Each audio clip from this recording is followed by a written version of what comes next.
افسوسناک خبر شامل کرتے ہیں۔ ایک معصوم بیٹا زندگی اور موت کی کشمکش میں منتیں کرتا رہا، میرے بابا کو چھوڑ دے، لیکن وقت کے فرعونوں نے معصوم کی ایک نہ سنی اور وہ بچہ زندگی اور موت کی جنگ لڑتے لڑتے خالق حقیقی سے جا ملا۔ میاں فیصل نوشیرہ ورکا کی رپورٹ۔ عمار شہید کا پیغام پوری قوم کے لیے لمحہ فکریہ ہے کہ اس کے باپ کا قصور کیا تھا کہ وہ ایک سیاسی جماعت کا لیڈر تھا۔ عمار شہید کے الفاظ اس کے بابا کو پوری زندگی سونے نہیں دیں گے۔ جو الفاظ عمار کے بابا نے کہے، ہر درد دل رکھنے والے باپ کی آنکھوں میں سوائے آنسو کو کچھ نہیں آئے گا۔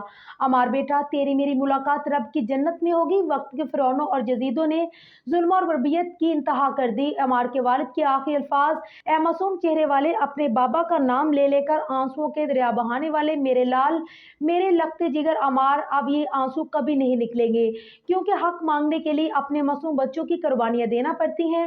عمار بیٹا، تم نے اپنی جان کی قربانی دے کر فرعونیت کے منہ پر زوردار تمانچہ مار دیا کہ سچ کی ہمیشہ جیت ہوتی ہے۔